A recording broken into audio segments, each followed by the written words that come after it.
So I am live at the Red House, and this is a slightly different setup than what I usually do for the Red House podcast. But due to circumstances outside of our hands and weather and COVID and everything else, I'm talking today with someone over Zoom, and that someone, my companion for conversation today, is Eddie Garcia.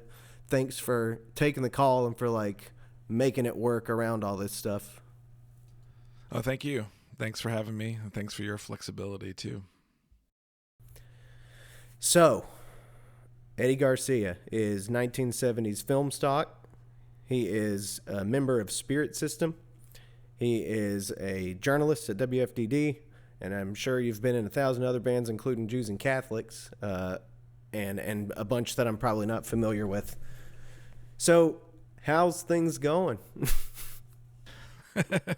How's things going? Well, I mean, good considering, is what everybody says now, right? I try to say good, all things considered, because then it makes me think of, the show. But good, I mean, considering all the changes and all the, trauma and strife of the past couple of years.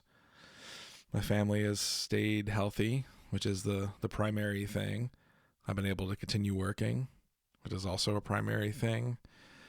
And, music making's changed. Not in my favorite ways, but trying to make it work as I've been able to. But I'm sure we'll get into the details of that overall, but it's definitely been a roller coaster, my relationship with music during the pandemic. What are some of the biggest changes, I guess, that come to mind for you in your experience? Specifically to music? Yeah. Yeah, well, of course, the big one is live shows for everyone. This is a recording and live project, 1970s film stock. Changing plans, changing timelines. I set out to make the record, which became Third Anthem, and which is now out. I put it out in October of last year, but set out to start recording the weekend, American or North Carolina lockdown started, like March 16th-ish, like the middle of March of 2020, right? Everything that film stock had done up until that point, I just recorded. It had been all self-recorded. So finally I booked studio time. I was like, I want this one to be more sonically expansive. I want to just focus on playing. I don't want to have to be pushing on the buttons and stuff. It's a luxury I have to be able to record myself at least semi-decently. But, I wanted to go work with someone who had better equipment and get someone else's ear on it and just focus on the music and kind of get some of that technical aspect out of my hands. And yeah, timing was bad. We still did that first session that weekend. I think that Monday is when everything closed down. I can remember us going to buy lunch and being like, let's wash our money, our change when we got back. And, that thing early on where everyone would see each other at places and was sort of like standoffish and not sure how to act to each other. Like this was right at the beginning of that. So that's how I started recording the album. So that sort of set the tone for, I'm trying to do this thing. And who knows how it's going to be able to continue. So that was the primary thing that changed. So I thought, figure a weekend or two recording and have it done, and then, book some mixing days, and then would be, ready to go in a couple of months. Well, it's not the way it worked out. We did that initial recording session and then pieced out for a while because that was the safe thing to do, Yeah. Then came back around considerably later. I don't know if it was that fall or something, is maybe when we first decided we could maybe start mixing. I'd gotten pretty much all the tracks recorded. I think I had a little bit left to do. We went back and did some more. So it became kind of piecemeal and with safety and with masks and us figuring out who we've been around, have we been around people, getting tested, all that kind of stuff. But the actual number of days it took to record the record weren't massive. It was just how it was split up. Did you end up having to record some of it yourself, or did you still manage to be able to step into a different, somebody else in that role? Yeah, someone else in that role, John Fiftner. I recorded it with him at his house. He works at the Fidelatorium a lot too with Mitch Easter, but he also has a recording space studio in the basement of his home in Winston. It was really cool too. When I first started, I lived right around the corner from him, essentially, so it was really easy. And so I was excited about that aspect too. Then later, I moved further away, but yeah, so he was nearby. So yeah, no, I continued with him. He did everything. Ultimately, I wound up mixing one of the songs on the record, but that wasn't planned. It was just because it was a song I wasn't even going to include. And then when I was going to get impressed, they were like, it's good. Your sides aren't super long for sound quality, but you do have a little more time on this side. And I was like, all right, I'll mix that one song. I didn't record anything else. I didn't add anything to it. I sort of did a deletion process on that. There were a couple of things I didn't like, and I just ducked them rather than trying to add or fix. I was like, let me just keep this as it is, not go down that rabbit hole. But yeah, so Yeah. Fiftner recorded everything and mixed everything. Very cool.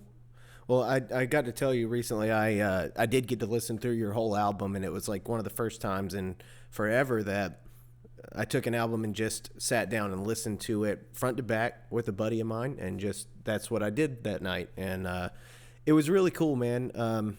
Thanks. It brought to mind a lot of questions. Like, I think the first question that I started to wonder as I was listening through it was like, I know what it feels like to sit down and write words and come up with melodies and stuff, but I don't know how to step into your shoes and understand what it is like to have what seems to me like such a precise ear for different tones and different sounds, and be able to like really turn that into this composition. And I guess that as a question is like, is this mathematical for you, or is it more like, is there a lot of improv going on when you do this? It's a lot of improv going on when I do this. Well, this record, well, I guess there's two different ways to answer it. This record is at least improvised out of all the things I've released. But as far as you're talking about the actual craft or whatnot of sitting down and how that works, yeah, it's coming from like a very loose improvisatory, clear headspace type of thing. I mean, sometimes there's intentionality, but usually there's not. When this all started, so like during like the last year that Jews and Catholics were together, and the first year I started doing this, I mean, I started doing some solo shows. Those were just like for fun, like some covers, some of our songs, like a different version. Like I started just getting some sort of itch of wanting to try some different things and see what solo stuff would be like. Plus I got interested in some solo guitar artists and whatnot. But when I really started working on like new like material that I knew wouldn't be for Jews and Catholics, it definitely came from this like capture the moment the idea hits you kind of thing. Don't obsess over revision and perfection. It's almost sort of flying against all the instincts and ways I had worked before. And I can't say what caused that. It's just a thing that happened where I wanted to work in this different way. I know the couple of things that I had thought about when I was starting to work on music for film stock was, the idea of you capture a moment and let that be it. And like, oh, that sounds cool. That's what it is. Compared to painting isn't exactly right, because every art can either be really planned out or be improvisatory. But I think what I'm trying to say is like, here's a thing that happened. Now you can just look at it forever, hear it forever, and like that's fine. Even if the labor over it was in a different way. It wasn't going over this one part a million times. It was like letting things just flow.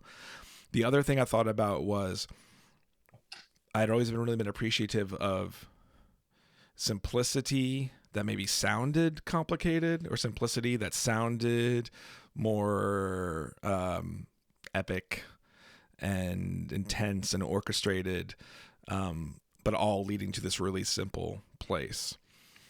So I was not worrying about, okay, the differences between verse A, verse B, and chord, make sure there's a bridge and all these things. It was like, I started to be comfortable with just having like one or two like core music ideas about something and then building a world around an idea.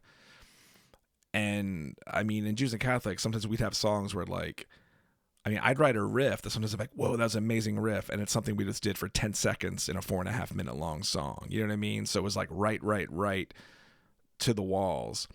I think I'm doing that now in a different way. It's more like sound, or like tone and texture, but it's not like try to reinvent the wheel about being clever with how the music is constructed or something. I don't know if I'm explaining it right, but it just became a different way of working, and it's also more immediately gratifying, which is interesting too. That's a whole other part of it, is like the ability to just like, oh, I have a show tomorrow. I made this cool thing up I like tonight, and just going and trying it the next day and not be as worried, not having to. I mean, some of that has to do with a solo versus a band, like not having to go through and learn and practice with people, but also just me getting myself in this headspace of not being as worried about perfection. Yeah, when you say that, I feel like I can kind of relate to that. I feel like there's like I can't always relate to it, but like, I don't know, there's it seems like a different space to be in as an artist when you're in total control of the craft that you're trying to participate in, and you're everything you do is extremely intentional, and that can be really monotonous and kind of limiting to what might happen in a recording session or something. And it sounds like you're tapping into more of the exploratory, surprising yourself kind of territory where not everything is planned out perfectly, which, yeah, makes a lot of sense. Like, when you're playing with other people, sometimes they need to know what to expect from you. But when you're just at liberty to just not have anybody expect anything from you, I'm sure it brings out a totally surprising type of process for you sometimes. Yeah, and I think, it's another thing. I mean, to downplay it, I guess it's like adding to your bag of tricks too, because I feel like it's maybe more nimble. So also when I do play with other people, it's like, I don't know, I'm a lot more limber for like if mistakes happen or something messes up. Like it's like my recovery time has improved, because it's like yeah, adaptable. It's been maybe more adaptable. I mean, I don't know if we'll get into it or not, but like also when over the pandemic, like I did some guest spots for people, and like I feel like if that had occurred 7 or 8 years ago, I would have been contacting everybody to be like, okay, send me the chord chart, this and that. What are you playing here? What are you playing there? What do you want? And like but now it's just like I just listened and started playing and writing things, and it's nice, So I think it sort of improved my musicianship in a way. Do you think that the experience of COVID and the impact of COVID, did that have an influence on the final product of the album and the music that you ended up making? I honestly don't think so. Yeah, I think it'd be disingenuous for me to say yeah. I mean, it's like technically, a COVID record, right? Because it was like over that year is when but those songs have been written for a long time. And that's something I was alluding to earlier, was that compared to some of my other records, this one has the most songs that were worked out and written beforehand. I mean, some of the other ones do, but a lot of them are just, the recordings are based off of improvisations. This one was primarily, if not all, like the songs were written. Some were newer and hadn't been performed live, but some of them were songs I had really been playing for a couple of years now live, which I normally don't do, and I hadn't recorded because I knew they were ones that needed a more deft hand when it came time to recording and producing it than I felt like I have the capabilities or tools for, because there were more vocal songs. My stuff is primarily instrumental, but this album has more vocal tracks on it. There were some with some drum machine stuff, and I just wanted this one to be more like sort of Technicolor and 3D, and so I hung on to some of those songs, for a while. Yeah. So anyway, it wasn't a reaction to the world we were living in. I would not say. I think I must have heard that earlier portion a little bit backwards because I had the impression that you were saying that some of the more sonic songs, some of the more instrumental stuff were more like on that improvised side, but you're saying it was more like you went in with more of a blueprint, which now I understand and that makes more sense. Um, oh shit, you said something else. Oh, you were talking about. I don't want to get off the album yet because I It's still okay. have some I more talk in questions. circles sometimes too and start confusing myself.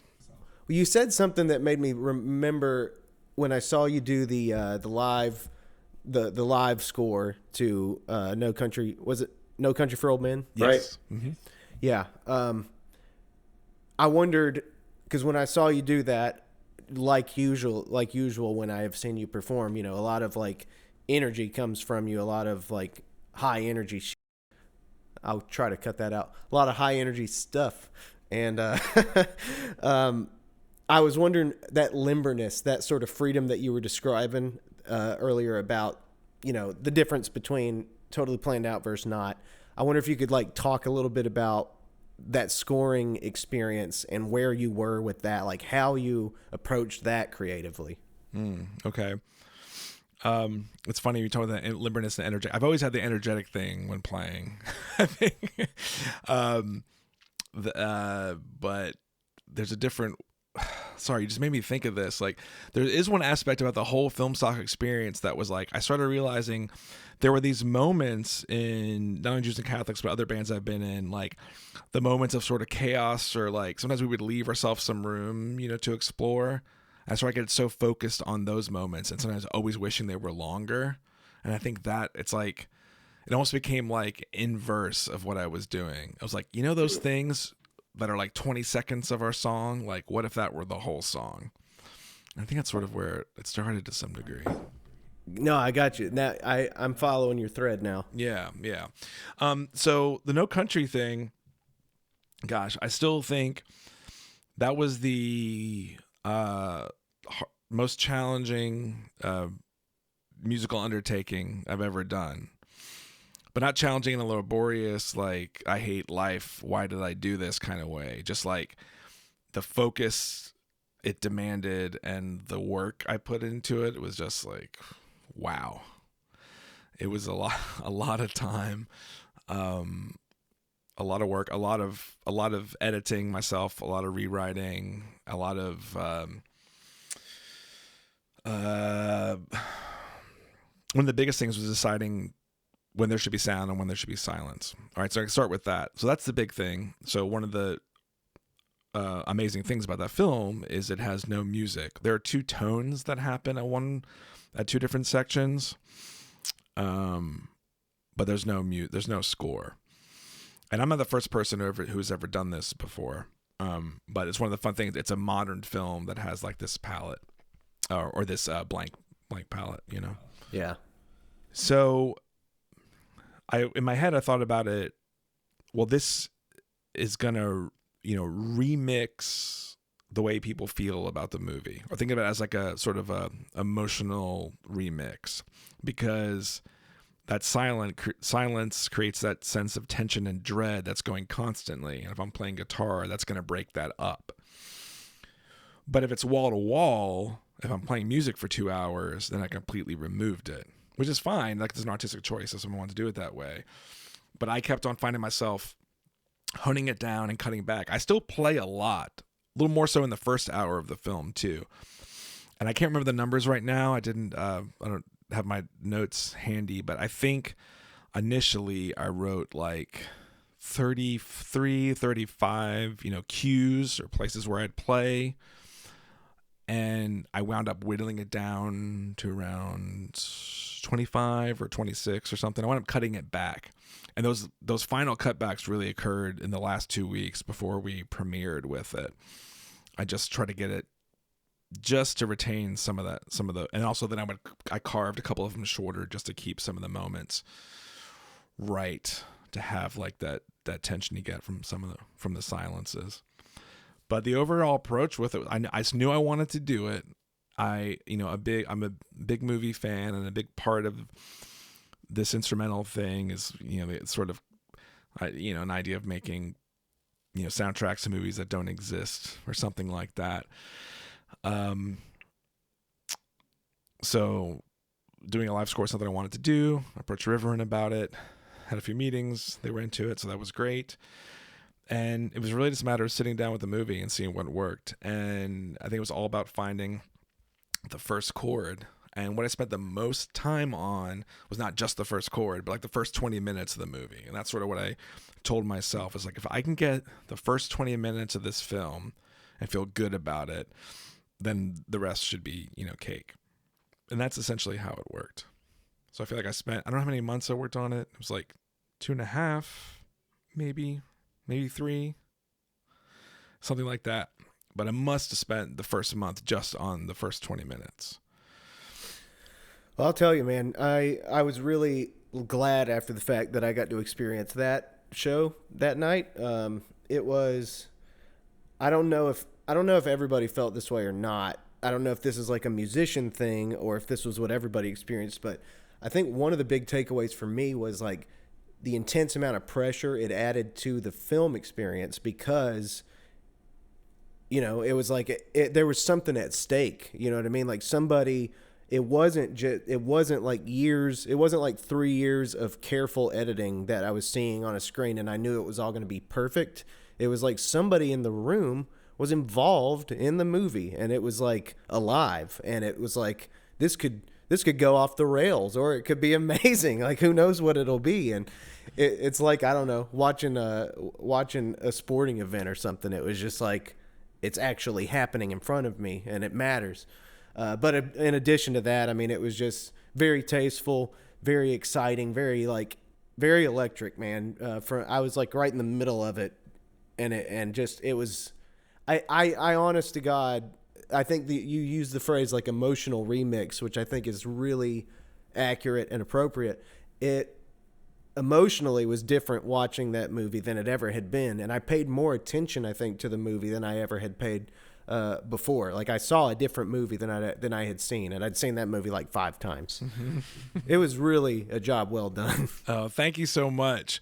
Well, to a couple of things you said there. One, I hadn't heard that yet, but the sporting aspect, that is so funny because, I've been doing this a long time, so I don't really get, nervous, right, anymore.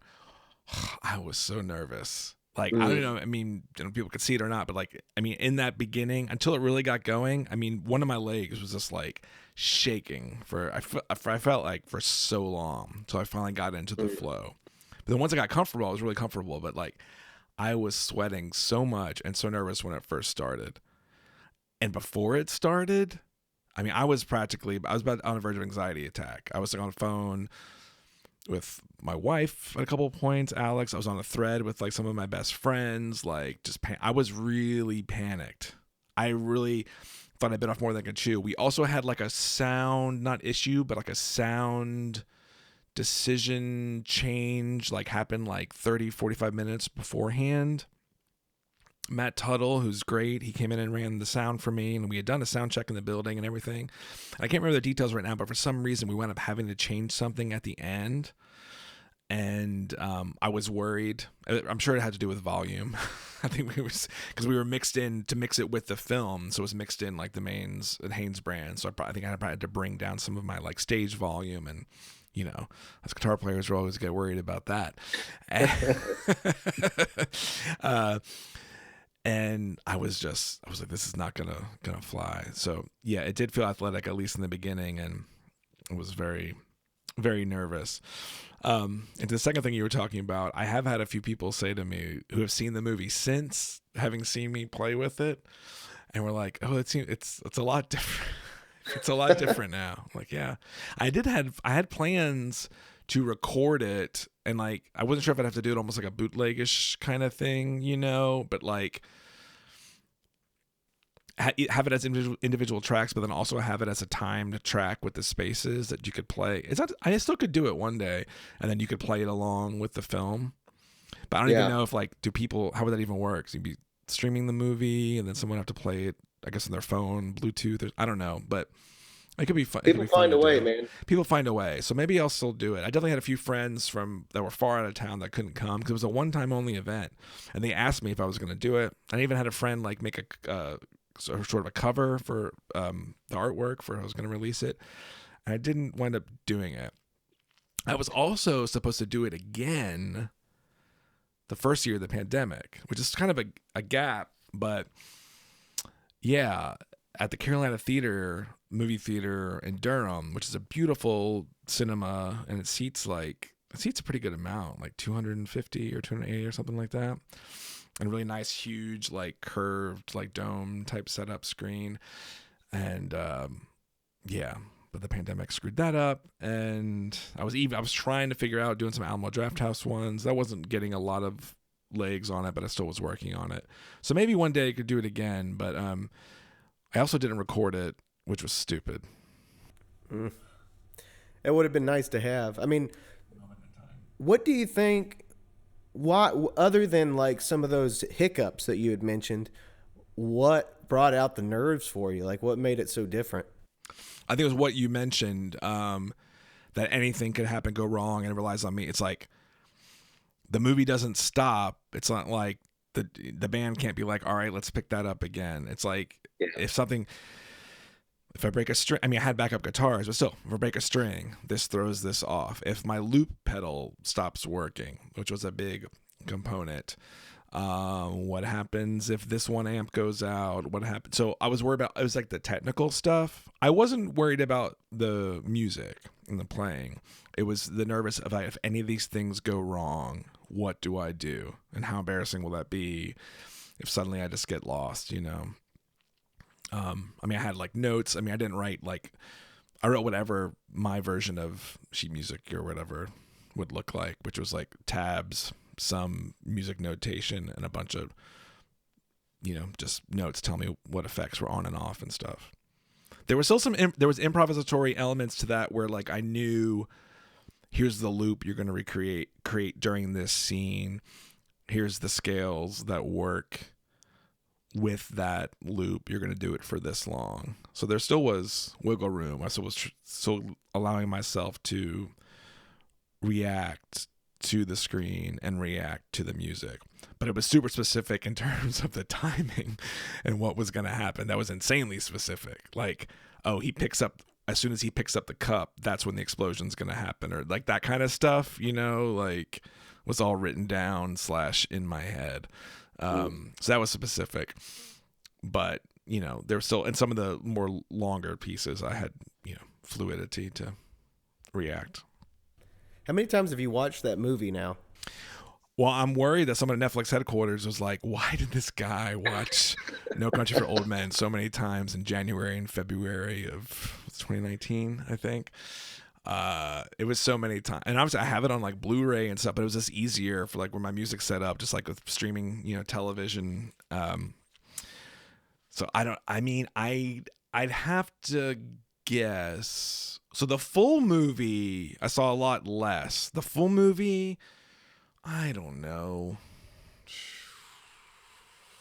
20, 30 times, something like that. I'm not sure, but like some of that first 20 minutes thing, I don't know, 50 times, 100 times, I don't know, just so many times. Yeah, I watched that movie a lot, and I have not watched it since. I can understand. Well, so to jump back to the album briefly or quick or however long it takes, which just again, kudos on that whole project. It was one of the more impressive things I've ever seen, I think, musically, especially in town. So with your album, you mentioned singing too, and I was wondering, the impression I have is that like guitar is your comfort zone, and I'm wondering, I guess for somebody like me who gravitated to singing and to like songwriting and stuff, is that the less comfortable territory for you, or is it just less interesting? It's more the latter. I have a weird relationship with singing. I think I can sing all right, and I enjoy singing other people's songs a lot, actually. It's fun. I think my weakest spot is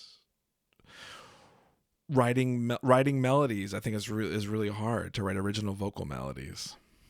I don't translate it the same way like writing guitar melodies or guitar sounds or whatever. And like in my head, I wish that someday I'd be able to hit some spot where I could approach singing like I approach guitar and like deprogram myself from like the structures like I feel like that we're told we're supposed to have with vocals. And I'm sounding weird right now, but because I can't, then it makes me feel that anytime I try to sing or write vocals that it's all been done before, or like it's too simplistic, or it's not good, or like something's wrong with it, or so I do get like self-defeating with that. That's one aspect of it. The other one is like with lyric writing. I feel like if you're going to say something, it should have some really intense personal meaning to you, or be just really, really good, or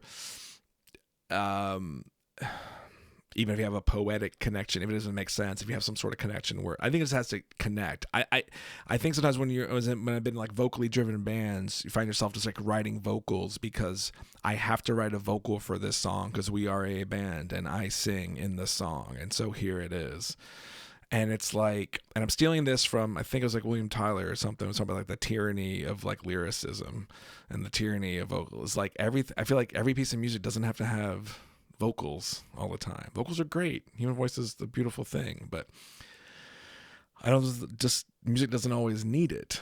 And I've always loved, instrumental bands. I've never been a big classical music guy. I learn more and more as time goes on. But I've always been into those, like, I guess what we're called like post-rock bands, like Mogwai and Tortoise and stuff. People who thought were doing cool, interesting, and memorable music, but they weren't, focused on lyrics. But yeah, I mean, and when you encounter, somebody doesn't, I don't get, if I encounter some amazing like shredder or whatever, it doesn't make me feel bad about my guitar playing or whatever. But it's like, listen to somebody like, I don't know, like David Berman who was in Silver Jews and Purple Mountains, or like Alan Sparhawk from Low. He's a great lyricist, or then any of like the legendary greats, right? It makes me like, why am I even bothering? Like, it's just like, you never touch this. I don't have that with guitar as much. But yeah, weirdly, and I've hosted karaoke around here before too. And like, I always had a shtick. I did it a little bit in Greensboro 2 years ago when I lived there. And the shtick was always like sort of like the, rock club, like karaoke, guy. So it's kind of funny that I have this weird relationship with singing, because I think singing is great, but it's not the main thing I want to do. I'm happy there's so much singing on this, and I have friends and family members say they're always saying like, I wish you would sing more, which is really nice.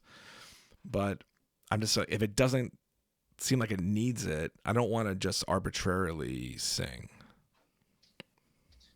I get that. I mean, that it's really interesting to me because I'm so totally the opposite side of the spectrum. Like, I think I do see other like really gifted musicians, including yourself. Like I said, when I was listening to your album, I'm just hearing it as like, holy goodness, how does somebody enter into this territory and explore it this way? Because it doesn't make sense to me to do that. It makes sense to me to be a writer and to write lyrics and to look for melodies and try to hunt them down. But yeah, so we're totally opposites in that way. But yet, I do understand what you mean. I do also enjoy hearing your voice on the album when it makes its little appearances in there. But yeah, man, I envy that ability to not think that way about musicianship. I think my version of experiencing great musicianship usually, like with electric bands or with whatever, I feel like they speak a different language, one that I don't understand. And I also feel that way about like bebop and jazz, but that's where I usually get that feeling, I think, which is odd because I guess that might be rooted in me being a drummer first. And I think bebop offers me a world in drumming that I could strive for and it would make sense to me, but I'm never going to be like a great, like lead guitarist and scale person. I'm not a scale person. I'm more of a timing person. You know what I mean? Does that make any sense? No, it does. It does. And it's just funny, like, yeah, there are different feelings, different types of music give us, like, whether like it's like, yeah, does this make you feel back, or does it make something to aspire to? Like, does sometimes you see people play as like makes you want to work harder, and sometimes, yeah, and some things can make you want to give up. I don't know. It's funny. It's a whole spectrum. But I'm glad. I mean, there definitely was a time I had inferiority complexes about guitar, and it's not like that I think I'm great or anything. It's more like something at some point thankfully happened where when I see or hear a great guitar player, I just want to know more. I just want to learn more, and then in small ways I want to take something from them too. I'm like, that's a cool thing. I mean, because that's what we all do. You sort of put things together and put them all in the back of your head, and you put all the pieces together, and it makes the puzzle that you are. I think becoming conscientious of that at a certain point, I think was helpful. Yeah. I think that is something that happens among songwriters too, that people really do not like to draw any attention to at all. But like songwriters absolutely look at what each other are doing and be like, I will allow that to influence me. I will allow that to I will steal from it in some kind of way, but not like steal like whatever, like the headlines where somebody steals some part of a song and makes millions of dollars off of it, but more just letting yourself be influenced by somebody else's discoveries and processes and stuff. And I can make sense of that in my world, but your world is still such a mystery to me. I'm just very curious about it. Yeah, but what you're saying is too, it's like being open. You're open to learning from others, and that it doesn't have to be a formal process. And sometimes we think about learning and evolving in our practices as a formal, and there's a time for formality, for sure. But yeah, it's sometimes not that. It's just these little bits and bobs, we pick up along the way, and kind of keeping your receptors open. Yeah, man, that's important. I mean, I think that's like the mentality in my mind. That's the ideal mentality of what it means to trying to be exploring art, is like having your mind awake enough that you're able to like interact with information. You're not just like, you're not saying the only thing I'm willing to learn and share is what I can dream up in my own imagination, or the only thing I'm willing to tell you are things that like are perfect or that I've thought through completely and written essays about. It's like a weird in and out sort of thing where you're interacting with the world around you and then like doing your best to represent it is my mentality about what it means to be creative. Yeah, because you mean limited otherwise. And like something you said just made me think too, like with lyric writing, right? It doesn't always have to be about you. It's like those songs can be stories too. And I know so many people forget that, or maybe have not even ever thought of that. And I know it's a simplistic thing. I'm not the first person to ever say that, but I know at certain points in my life that had been sort of a door opener to be like, oh, these can, songs can be stories too, and not stories that I'm, personally connected to. The personal thing just happens as you write. The thing is just to write, 100%, man. I was just thinking about that a little bit today, kind of like there's like something like story or whatever, whether we're talking about story or not, within art, it's like, if you make something that only pertains to you and your experience, that seems kind of useless in a way to me. And there seems to be something useless about saying something so generic that it applies to literally everybody. That also seems a bit wasteful and useless to me, as far as when I try to think about what art speaks to me. And it's usually something that's like a balance of those two things, where it comes from some meaningful, deep place in a person where they discovered something that intrigued them, and when they shared it with the rest of the world said, yeah, that's kind of intriguing. Like, that's to me the sweet spot of art. Some like a story that the result of which is I breathe oxygen. That's like too generic and too universal to be what I would consider creative or artistic. Mm-hmm. So yeah, I don't know, I look for that sweet spot.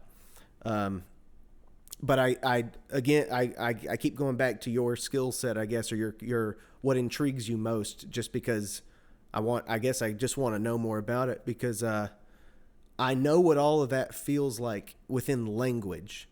I guess that's what it comes down to is like lyric writing and melody singing. That's the language that I speak most dominantly. It's my first language in music, if you will. But I don't know, I don't quite know how somebody enters into the world of like pedals and guitars and woods and sustain and all these things and learns that language. It's still just, it's to me like hearing my grandmother speak Spanish. I just don't understand it. Mm.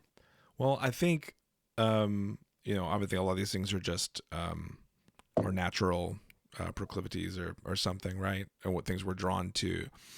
I've always, and I say always, I mean like, from the time when you're really getting into music and stuff.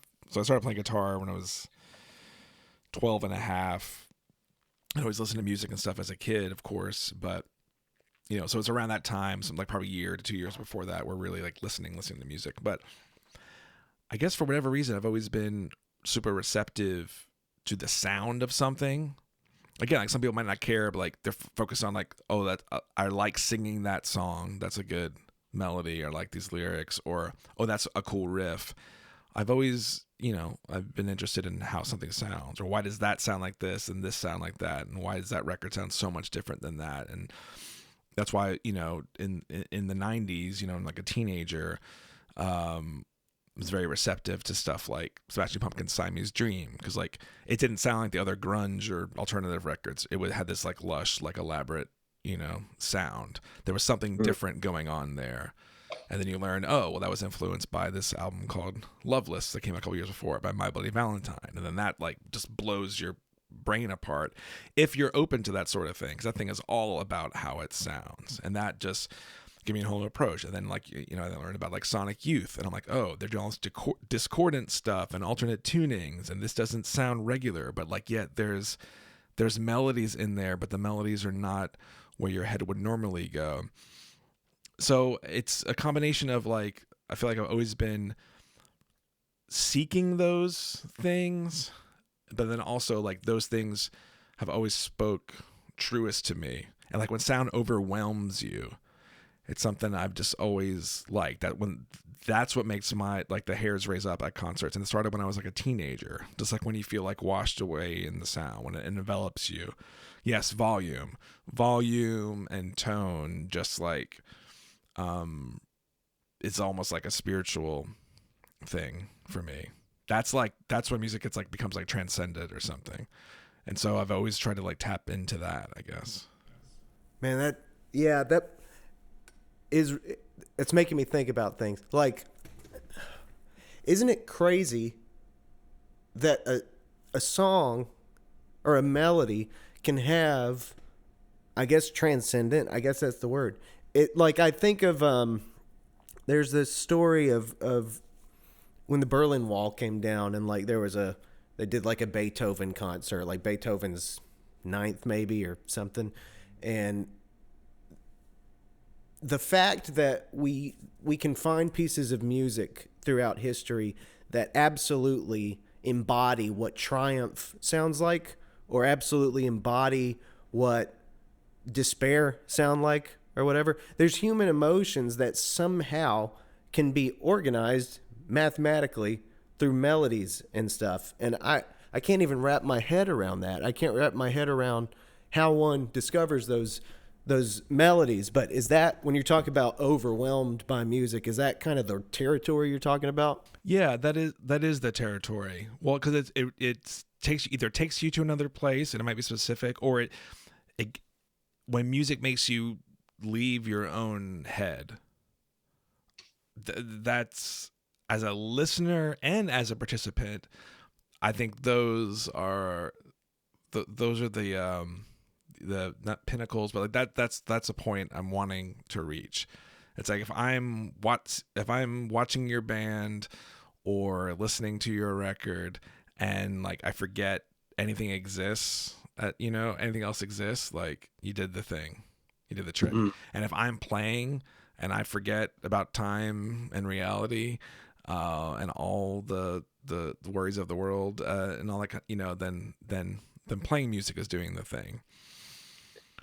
And it's funny because well, I don't know if it's funny or not, but I'm really, and maybe this is why music is like this for me. I'm very, I don't want to say I'm particular, but, I make a lot of lists. I'm a journalist. I'm very specific about a whole lot of things in my life, and I'm super detail oriented. And there's definitely a level of detail oriented to this. So I'm not saying that's not there, but it's one of the only places where like I do just like let things happen and be okay with that, rather than trying to really control everything that's going on, I guess. It's a kind of catharsis for you in a I way. guess, yeah, right. I guess so, yeah. And that's why too, and I think it maybe always has been, and everyone in his life has different paths, and we all know plenty of people who like, oh, it was great, yeah, there used to be all those bands in high school, then they stopped playing, or like, oh yeah, they're great. There's a million, and it's not to shame anyone. There's a million reasons to stop playing music or take a break or whatever. But like, I literally have to and will until I die. I mean, that's just the way it is. It's just, and that's not just some badge of honor. It's just the way it is. It's like, this is the thing I have to do to interact with the world in a different way that sort of pushes me through everything else I'm doing in life. I feel like even when I take the breaks, it's still like part of it in some way, I don't know. Is that what like? Do you suspect that might be what drew you to it, or did that come later? Like, were you more of this like in control, detailed, specific person prior to music as well? I've maybe, sorry, I can't answer that really well. I think I was drawn into it as a means of catharsis and escape, as many people do, especially during those tumultuous, teen years and stuff. My upbringing was not the worst by any stretch, but there were some things, and it was someplace you definitely could retreat to, and somewhere you could go. It became an obsession though. At the other things fell by the wayside because I was so into it. Things with school started getting messed up, and like I just really was playing all the time, like too much. Now I wouldn't say too much because I'm very happy with my life and where I am as a musician and all that kind of stuff. But for the time, it was too much. Yeah, I wouldn't want my kids to be spending that much time playing their instrument. There's a balance. But yeah. no, it was the place the thing I wanted to do, the place I wanted to be. So, what are your thoughts on the career aspect of it these days? Like, is that? I'll just leave it at that. What are your thoughts on the whole landscape that we're in with the idea of a career as a music performer, and where you're at with all that? Yeah. My aspirations have definitely changed over the years. My concept of a career in music, it's not only tempered, I think, by reality, but it's tempered by just actual desires. Well, I guess I shouldn't say it goes without saying. I'm well past the point of like, I want to be a famous musician or whatever. That's, I don't know.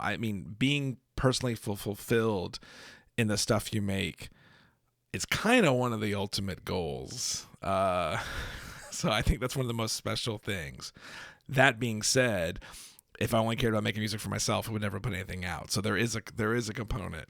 And I'm not trying to be anti-careerist. I just think that my aspirations maybe are more like sort of specific and punctuated. Like, I would love to score a film, like that gets shown. Like, not like, doing more live things is cool, but stuff like that. So I'm more like interested in checking off certain boxes of experiences I have, not only or that I want to have, not only for the enjoyment of doing them, but what I've come to realize is that's really what it's all about.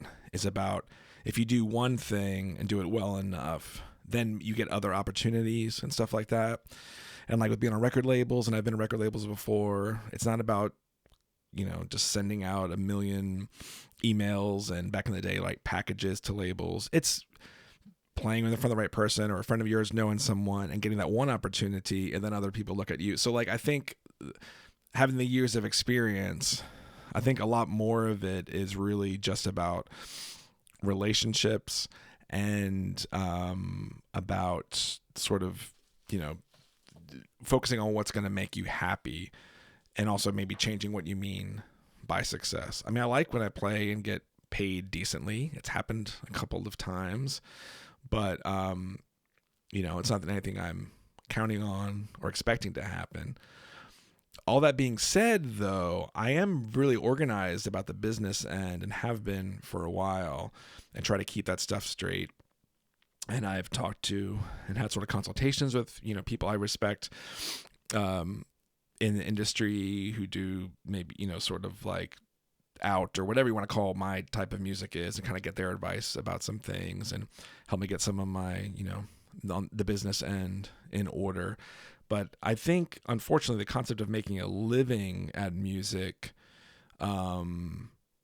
requires such a giant ball of luck and compromise that I can't even fathom what that means.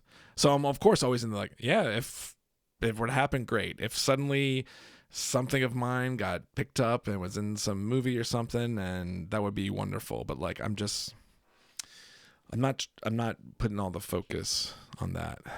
I feel like I'm rambling. I don't know if I'm really answering the question that well. My concept of a career.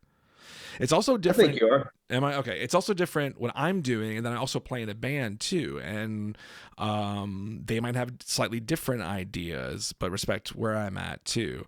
I mean, that's another thing we can talk about. I mean, I get other sort of satisfaction out of playing with them, but I just, at this point, you know, I'm how old am I? I'm 43.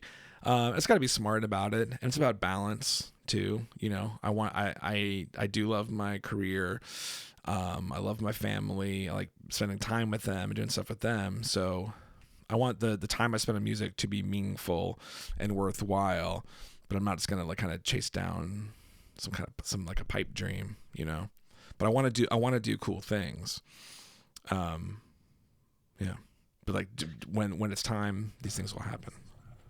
I mean, I like that, man. I think the word compromise really stood out to me, because that's very real. I mean, some people risk their whole life trying to chase this idea of being perceived as one of the top dogs or something, one of the people that have been accepted into the world of successful musicians. And like, you know, you can whatever. It's just, I guess I just there are certain compromises that it makes sense to make, you know, certain sacrifices of some of your time or some of this or that. But especially right now, given how hard it is to sustain a life off of like music media, you know, like pieces of music, how not profitable it is to own one of those. It's a whole different level of risk, I think, that's involved. Especially, when you do have a place in the community where you contribute something valuable and you have a family to spend time with. It's like, makes a lot of good sense to orient what I heard was orienting your goals more at like things you want to accomplish artistically, rather than like being perceived some kind of way by some other person or something. Yeah, I mean, the money or notoriety, they'll come or not come, but like, what are the things you want to do, and just like keep doing them. Yeah, it's tough. There's always these like theories that come out, you know, like what was one of the big ones like in the last decade, like if you have, you know, was it 100,000 true fans? I don't know, stuff like that. And it's like, you can drive yourself crazy trying to figure that out. And I've been there. I've been in that place trying to figure out really like how to get your reach and how to make sure enough. And like, you know, I want ears on it, but I also don't want to spend all my life like worried about that, really, because the things I have found out, some of the most fulfilling experiences, you know, have, like I said before, have just happened because of, you know, the shows you've wound up playing, the people you've wound up meeting. And I think also with what I'm doing is sort of a niche sort of world, and I've been lucky enough to play with people I think are like or thought were big in my genre of like solo guitars or ambient music and all that kind of stuff. And they're just, they're just regular folks, but it's like, it's such a niche thing that like, it's actually in some ways easier to get. Easier is the right word. It's, I don't know, it's somehow more attainable to get like a following for people who are looking for interesting things rather than being like, I'm writing just straight up verse chorus rock songs and trying to get someone interested. It's like, oh, if you like weird guitar or whatever, you're a certain person and you might check out what I'm doing. But again, I guess I just don't think there's like this clear path that can easily be followed. So your best bet is to kind of be true to yourself and just focus on like your work ethic and, try to get your stuff heard by people, but don't be devastated if it doesn't get heard by enough. And I say that too from experience. I've been there because I think there's been times with playing music where I've always wanted more and not being satisfied, and it's no way to live. I think too, like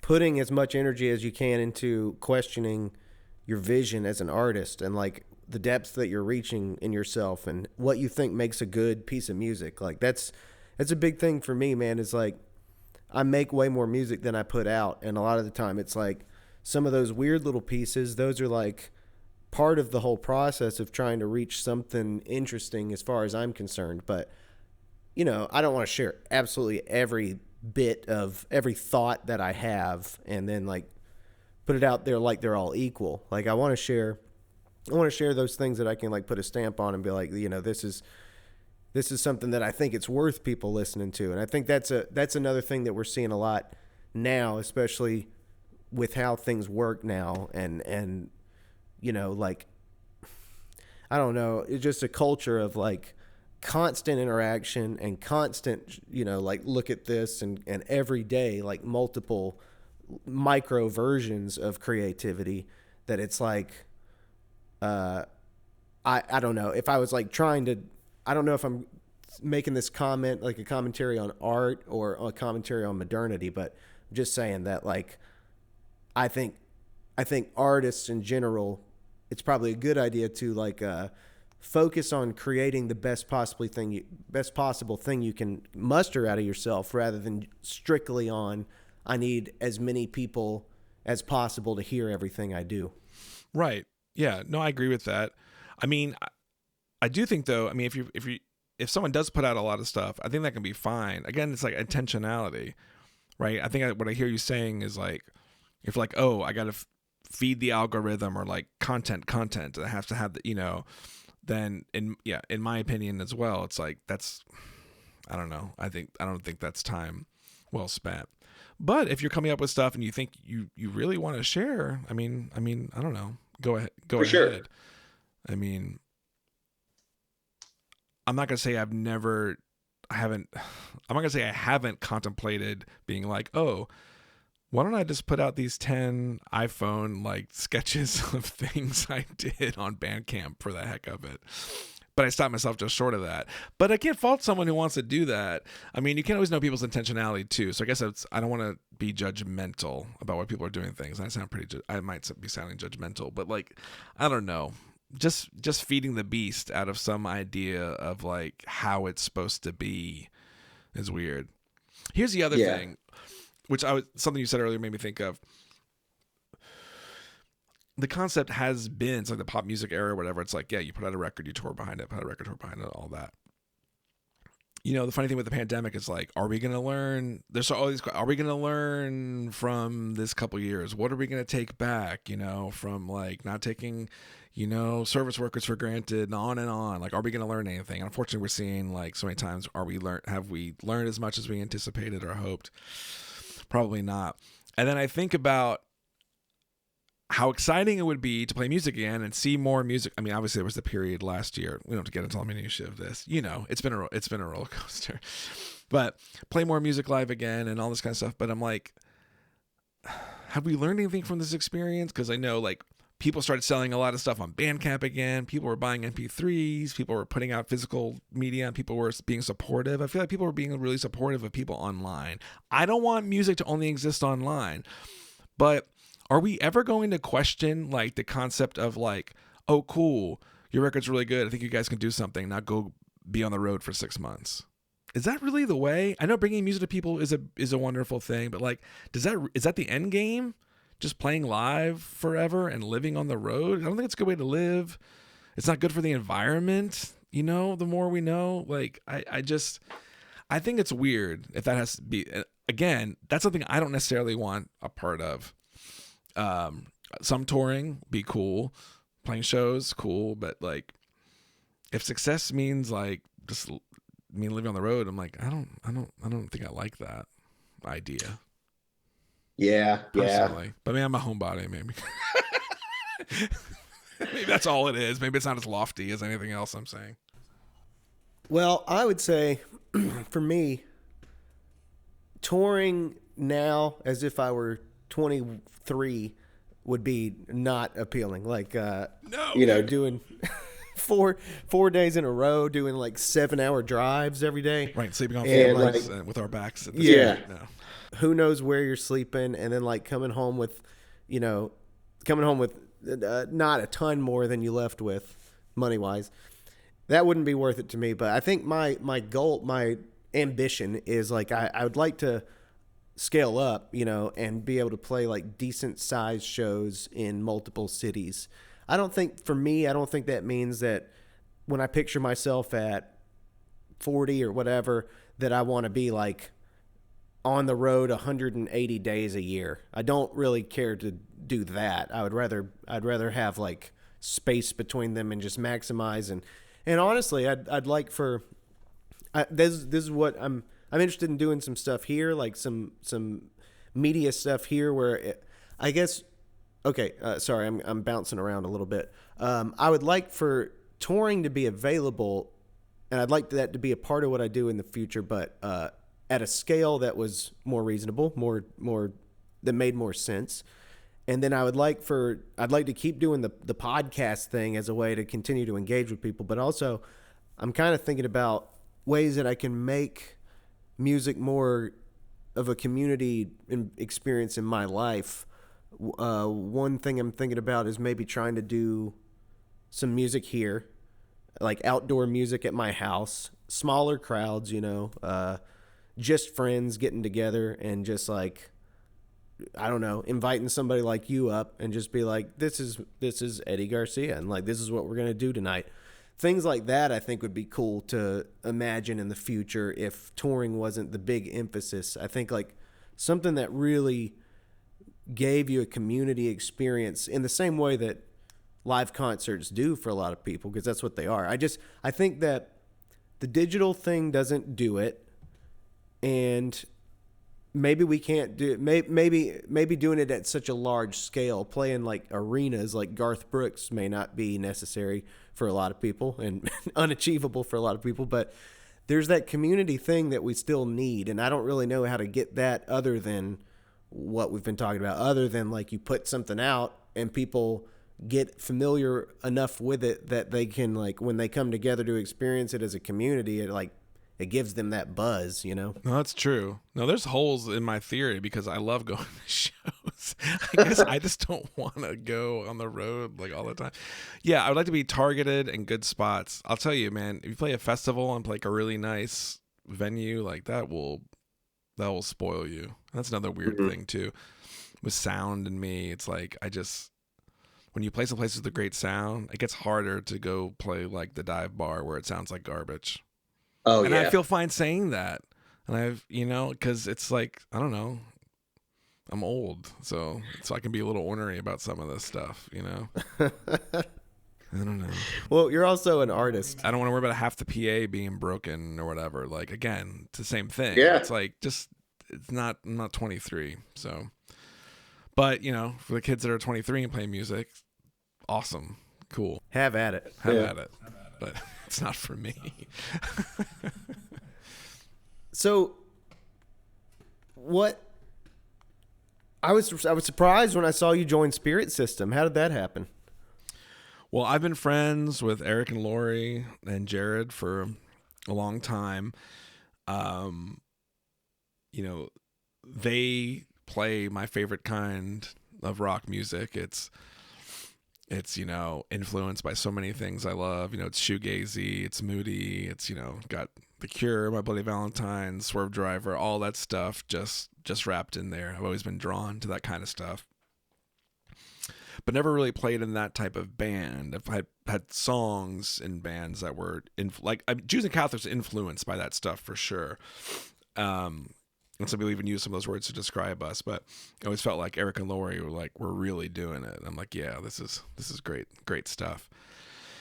And I feel like years back they had not jokingly, I don't know, maybe jokingly sort of mentioned about me playing or something at some point. I was like, I'm too busy, which is true. And it's just, it's hard enough to kind of keep one thing going with where I've been at in my life.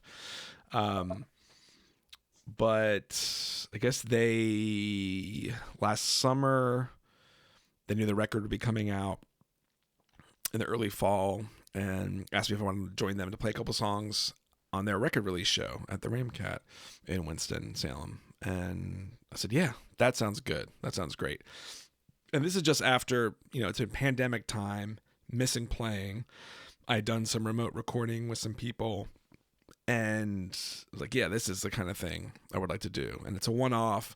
It'll be fun. It'll be great to play music with people again. That's definitely one thing as a solo project.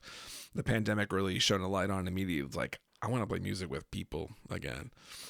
I have had guests here and there with Film Stock on occasion. But anyway, so we decided to do it was it 3-4 songs? One of them was a cover for the record release. And the 2 rehearsals we did, I mean, they just went incredibly well. It was that kind of thing where it just made perfect sense. It was almost suspiciously too easy. I was like, we're always like, this is weird. It's another thing of being an older musician. It's sort of their music sounds really complex to me in my head, and some of the chord structures are nuts. Eric's chord shapes are really cool and really jazzy, and I don't think you would associate that immediately. And I come to find out that his first guitar teacher was a jazz instructor, and based on the chords he used and stuff and all that, it kind of makes sense. And there's just so much going on sonically. But yeah, so it worked really well. I was like, that was really good, and people loved it. I mean, the show was really good. So we knew that maybe there was a possibility to do something more. But then I was like, well, let's maybe come back and talk about this, because I'm putting on a record. The timing was really funny. I think I played their record release party 2 weeks before my record release show was, or 3 weeks, something like that. I was like, well, I got to put out my record, and whatever that means, now in 2021. And then right after that, I committed to doing this Halloween scoring thing, which was really fun. So I was like, I'm busy for a while, but we can maybe talk again. I did this horror movie scoring thing. And I don't know who it was, me or that. I was just like, so are we going to talk about this? Is there a future? Anyway, we got together and had dinner. We mainly were talking about everything but this forever. And then we started talking about, about the possibility of me being in the band, and it just seemed to make sense. We talked about expectations and those things, some of the things we talked about, and we're more or less, on the same page. But at the end of the day, it's just the sound we made together. I mean, they were totally 100% fine without me, but I think with me, it just brought this whole other kind of interesting dimension. And also, in a more technical way, there's so much layering going on with the records, allowed me to do some stuff that Eric couldn't replicate, 3 distinctly different guitar parts at once. He's a great guitar player, but that way to free him up to do some other things and allow me to sort of fill in the gaps. And it's been an awesome experience. So we haven't played in a few weeks here now because of everything that's going on with the surge and all that kind of crap, but we're ready. I know how to play all of the last album, Whatever Mind, which is a great record. I can play all of that, a couple of their older tracks, and we're working on new songs. And so, yeah, I'm in the band, and it's great. There's so many great things about being in that band. Their communication is awesome, the best I've ever experienced. And the other thing is, Jared must be the Holy Ghost. So they're all crazy, stupid, talented is the thing as well. and Eric has his solo project, Mob Angelus. But Jared is the drummer, but must be the Holy Ghost, He was a one-man band, very different than the thing I'm doing. He's sang, drum machine programming, crazy loop pedals, sound. So he's good at all these things, and he's good at producing. He made all those records and everything too. He recorded and, mixed all those. So when we're talking, it's not just talking to someone who's only a drummer. He understands how it all works. He has a voice in the conversation when it comes to vocals, when it comes to like the chords, the song structure, the effects, all this stuff. So it's like everyone's like operating on the same level and treating each other as equals, and it's good. That sounds awesome, man. Yeah, it's a good experience. Yeah, that's quite a lineup of people. I look forward to seeing that. I mean, I saw when y'all announced it and everything, and like it became community knowledge, but I haven't seen it in its entirety. Well, after the that record release, we had like 4 shows on the books, and a handful of them have been canceled. But we played a show in Charlotte at Snug Harbor. That was it was great, and people, the reception was pretty astounding. So I look forward to the future when it gets easier to do these things again and playing some good shows. And then, our plan is to go in the studio once we get, a few more songs down and start working on the next thing. Well, I don't want to keep you too excessively long. One thing I wanted to ask you about was I think everything you just said is such an interesting example. Like, you're this dude doing all this stuff that's really interesting and exciting, and you're in this band with all these people who have been doing all this stuff in our community for so long. And what I'm curious about, given that you're also a journalist, I'm curious about like what your take is on how have you, okay, I'll start here. Have you seen a difference in the past few years or since social media has started dominating as the primary source of media or something like that at least people are consumed with? Have you seen, from your end of things as a journalist, have you seen the arts become a subject that is like less impactful in the news? Well, I think it just has allowed it to get more specialized. So maybe it's good and bad. There's just so many more ways to get music information, and it's maybe not from traditional sources. Are you talking about the arts in general, not just music? I mean, look, I think with local news organizations, as they continue to get gutted, arts are often the first thing to go. Look, years back, like you look into the 2000s, film criticism was the first thing to go when like blogs went crazy with, taking place of the film critics. So it's unfortunate because I guess it winds up, being like, the news has to be told. The art stuff gets kind of left by the wayside. I know for me personally at WFDD, while we don't have the program Tried Arts anymore, we try to cover arts as much as we can. I think with the national product with NPR, their music side is amazing actually. And so, so much more than like people maybe would have thought of like 10 years ago. And I think of like, NPR music, it's pretty cutting edge. I think it's probably one of the top places to check if you want to know either what's going on and, massively culturally or like niche, like odd experimental things happening, and definitely for international music and things like that. So I don't know that social media, in my view, has hurt coverage of the arts, but I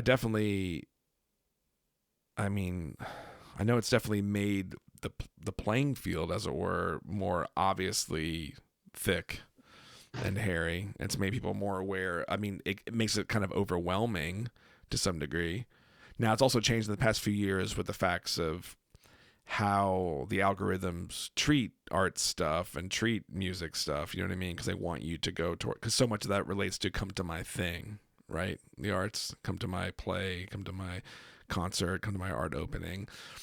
And, you know, the algorithms don't want that to happen for free. So then they're driving toward paid content. So I think, yeah, arts might get the short end of the stick to some degree. I don't understand the inner workings of really though of social media like enough to probably make any super astute observations about it, and whether it's detrimental or not.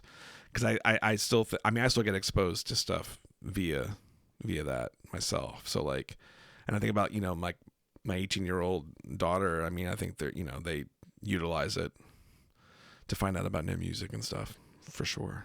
So, but yeah, as far as traditional media, I don't know. I guess it just depends on what's going on with the companies. Yeah, and I'm sure I'm sure it's not like one statement could tell the whole story either. And it wouldn't suffice for me to just have like, here's my cynicism about social media or whatever, because that really doesn't tell it all. But I think it's like the gatekeeper factor that you just described, that like I notice disrupts even my experience of how I get art, because now everything is just so confusing. It's like if I feel like whatever, if I feel like some organization is like trying to persuade me to check out some piece of art, some piece of music, I'm like, ew, gross. But there's not really good ways for me to organically discover things that speak to me in a way that really create the sort of commitment that I used to feel when I did get delivered when I was delivered art from those gatekeeping sources, you know, like before this all existed. Yeah, I guess also, right, because we would more often, because sometimes I'll talk to my wife and talk about going to a website, and she'll be like, oh, you went to a website to find that? Because like we're used to like just being sometimes directed to websites from social media rather than, I mean, you got to be a true head to be like, all right, have my morning cup of coffee and I'm going visiting, you know, a site ABC and see what records are coming out this week. We do exist. And like my friend John, like he's on it. It's almost sometimes we're like racing each other to be like, who's telling about the next cool like music thing, you know?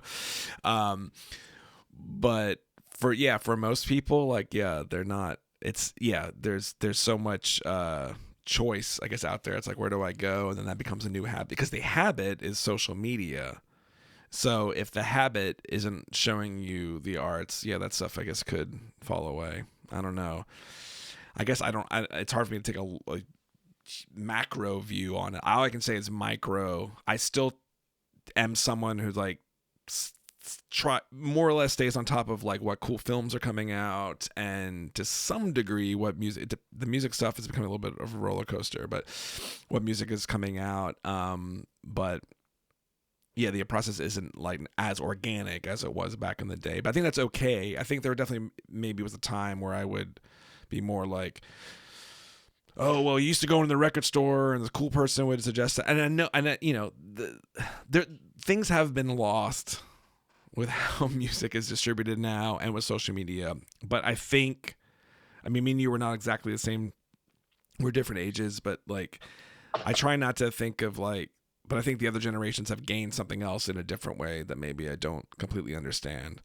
Like again, to bring up my daughter's example, like at 18, I feel like I was getting very niche. Like, this is what I listen to and everything else is crap. Where it's like, she can have a playlist that just goes, oh my God. It's like the variety of music, the barriers are like broken down, sort of. You know what I mean?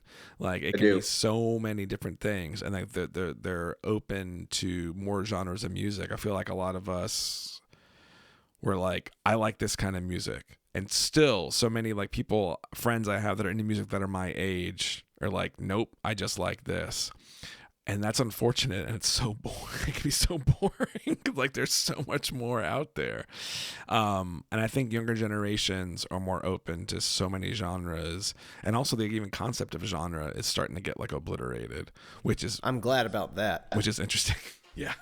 Yeah. I mean, no, I totally as a consumer of music, totally relate to that. That's like the one thing that I would say I love about having Spotify, having like streaming and stuff, is like I can tap into a mood or whatever, and I can discover I can discover so many songs that I wouldn't know. But the problem is, I guess what I notice, and I'm tying this back to the fact that you just put out a record.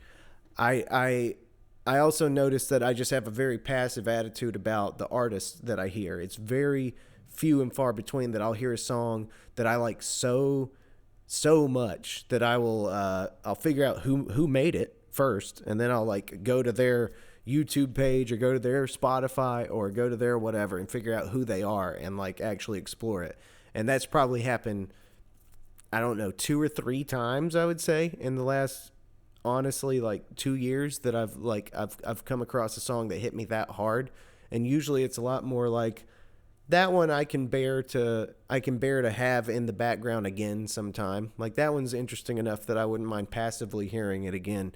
And as somebody who put out an album last year, and for yourself, and yours is on vinyl, I imagine the fact that yours is on vinyl says that you care, that that you cared enough to like present it in such a way that those people who are most enthusiastic about like experiencing albums as they're meant to be heard can hear it that way.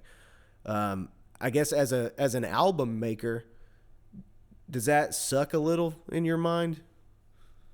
The idea that somebody would hear a song of yours passively rather than like check out the whole project that you made?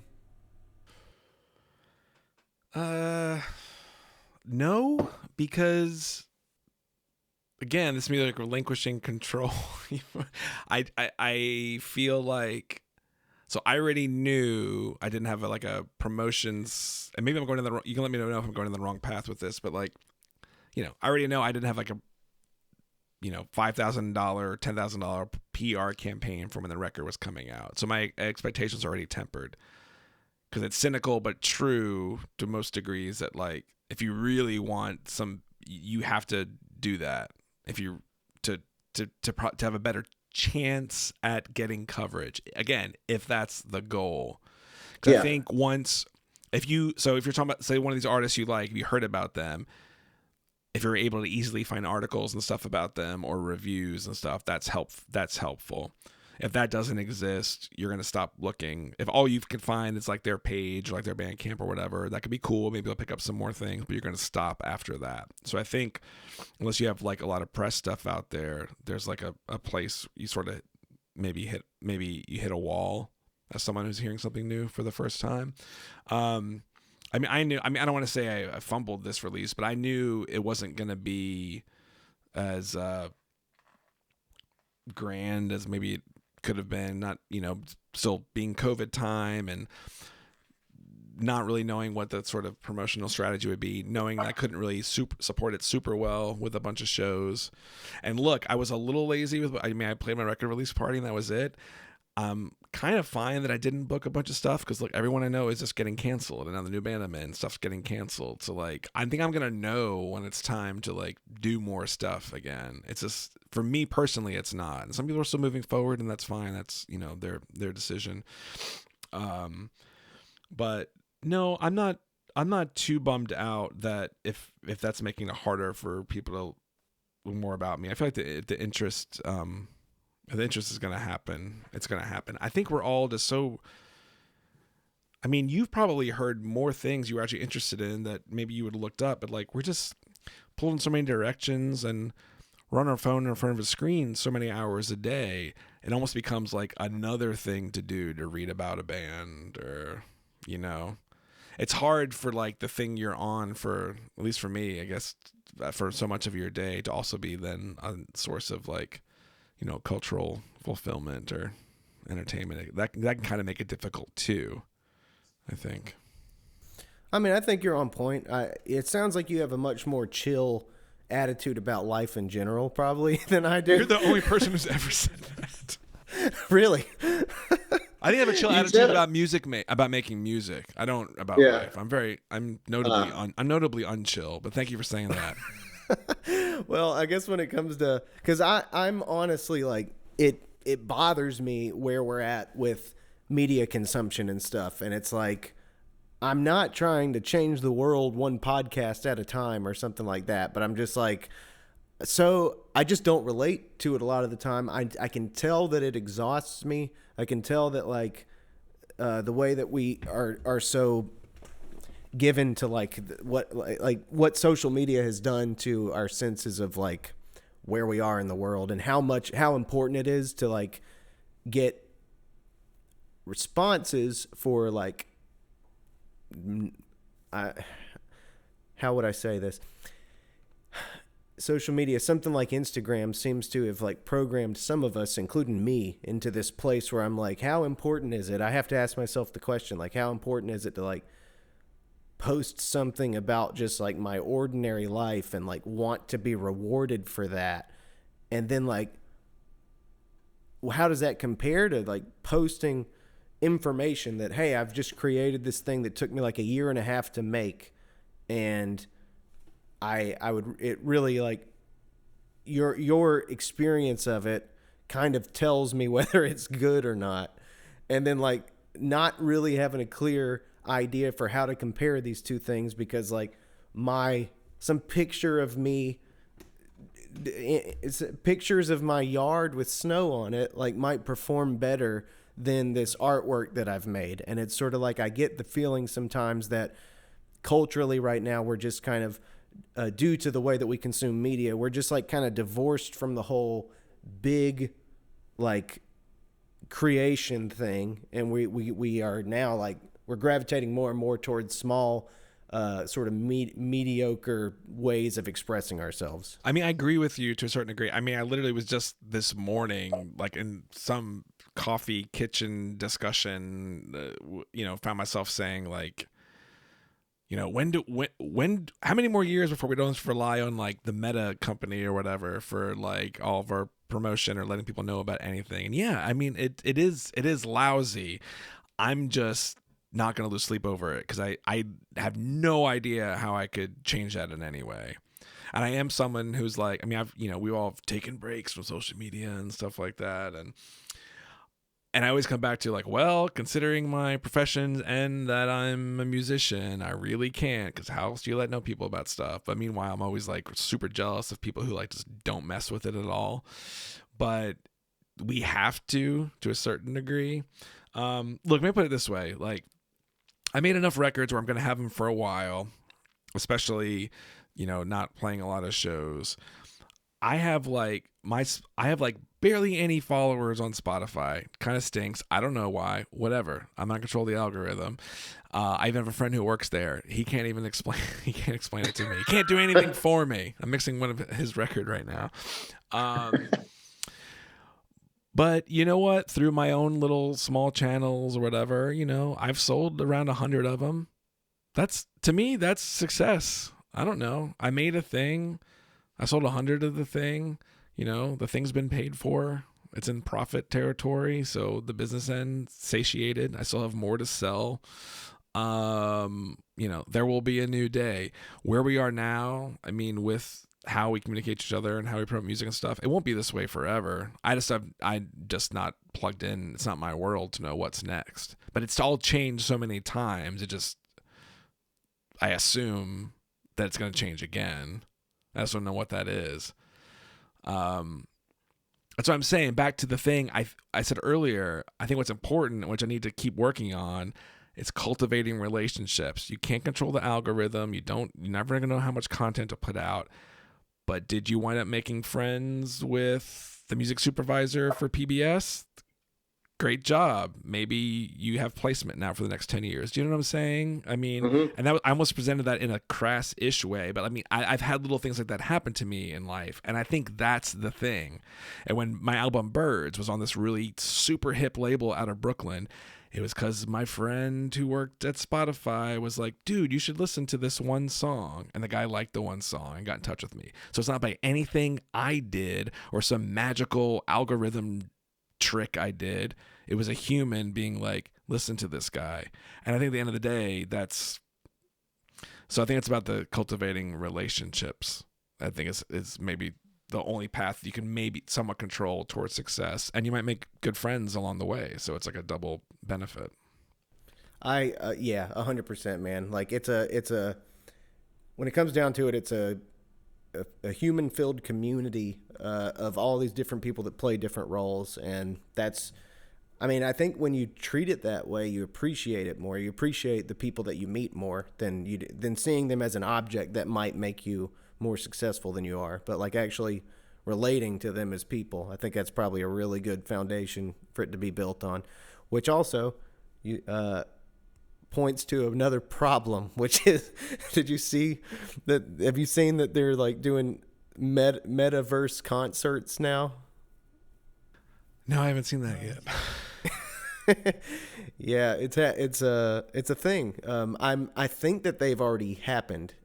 I think there was like a Justin Bieber one and maybe like a Travis Scott or maybe an Ariana Grande. Anyway, there's like, I don't know now I might be confusing some things because metaverse I think is anyway whatever. It's all over my head, but that's something that really does not speak to me one bit. Not that it will matter to me because like. This must probably be reserved for people like them, but that bums me out. The idea that people are going to try to like create concerts as like a what is it called? The thing where you wear water goggles, but for seeing computer screens. VR. Yeah. Right. Yeah, that doesn't sound fun. Yeah, I mean, as in in addition to, I could see it. I mean, hopefully not a replacement. I mean, we have like maybe a cardboard like VR thing that we've like messed with before, But if someone told me like, I mean, if it was like a handful of bands I really cared about and it was happening, I mean, I might do it. Could be fun. Yeah. I don't know. I don't think I'm not sure, but I get what you're saying. Like if that's the evolution, yeah, that can be a bummer. But maybe it's fun, and maybe it's just another thing. I think, it's one part, and I think maybe that's what it is, and maybe we're just in an awkward phase. I mean, everyone is trying to figure out different ways to get music to people, to get art to people, and then also look at what all the different possible revenue streams are too. So as there's more channels and more outlets and there's more opportunities to get stuff out there in different and non-traditional ways. Yeah. I think did you see, I was a little late on this. I just watched it like this week. Did you see Bo Burnham's Inside special? Yes, I did. Like the more I've thought about that, the more I've understood it as like something that might be truly more groundbreaking than it even seemed like. I mean, it was masterful already, but like it made me think. And then I looked and the whole soundtrack was on vinyl on Amazon and all that. And I was like, man, I feel like we could take cues from that special on like what albums have the potential to be and not just like they can still be packaged in this way. But if we're moving in this direction where media of these different kinds, particularly video and stuff, are going to be this important, that was a really great example of what an album can be made of visually and like philosophically and then also sonically. I mean, it was a really cool achievement, I think, in music as well as just in comedy or whatever else. Well, yeah, I mean, it's perfectly timed. It's such a great time capsule of like that first pandemic year. But it's masterfully done. And some of those songs are like the most like the catchiest songs ever. It's insane. Like the earworms on some of those. But yeah, no, that's a good point. I mean, yeah, that's what people tend to do, after 8:00 or whatever. What are we going to stream tonight? So yeah, I mean, it's good to have some of that stuff for sure. I don't have Jack like that. I don't know. Like I said, I would like, I would like to get music on things or into things or write music for something. But it's weird. I'm big into film and think about that stuff all the time. I never come up with video ideas. I've had a couple of friends, make videos for film stock, not in a couple of years, and they're cool, but I don't really. Yeah, given your band name, you would think that, like, I don't know. I feel like that's a whole world you could exist in. It's like, Yeah, I mean, I could have. That would have been the other. Well, I mean, yeah, I thought. Yeah, I mean, I wanted to go to school to arts when I was younger and everything, and but I didn't. I don't know. I think, yeah. If there's a multiverse or whatever, I think there's a version of me. It's like a filmmaker or something, or yeah, because it's definitely something I'm into. But I don't have ideas. I think I'm just like really into it and like it, and like I'm the guy that still watches the extras on the Criterion, DVD or whatever. Like I'm definitely way into it and interested in the process, but I don't conceptualize or think creatively in that way. I don't think. Yeah, I mean, scoring like a horror film or something would be like my literal just dream job, dream thing to do ever. given that you like aren't necessarily drawn to the world of like lyric writing too, I guess it in my mind maybe it makes some sense that maybe you wouldn't be as drawn to writing dialogue when compared to doing scores for films. Well, that being said, yeah, although, I mean, it was a million years ago, like between the ages like 16 and 18, I wrote hundreds of pages of like all these like scripts, and my friends would shoot some of them, but there was a time where I did write a lot. Yeah. Threw a lot of stuff away though. Oh, that's what I was about to ask, if you still had any of them. No, I mean, it was all super derivative, and I mean, some of it was sort of like B-movie schlocky stuff, and then a lot of it was like very like Tarantino derivative and all that kind of stuff. And I mean, I should have definitely kept it, but it was you have like miniature identity crises sometimes as a teenager. So I think like getting rid of this stuff is going to be like, this isn't who I am anymore. This is trash. But yeah, bad decisions. Well, I guess speaking of 8 o'clock, I guess we probably both have some streaming we need to get around to doing soon. Right? That stream o'clock. Stream o'clock almost. Yeah, I guess we can wind it down. We'll say our official goodbyes here, and then we'll figure out the Zoom stuff. But for the audience's sake, just thank you for talking with me about all this stuff. It was fun to hear your thoughts, and yeah, I guess I look forward to when we can like do it in person for sure. Yeah, thanks for having me. It was a good time. It was a fun conversation. Good deal, man. Well, I'll talk to you on the other side of this Zoom thing. All right, cool.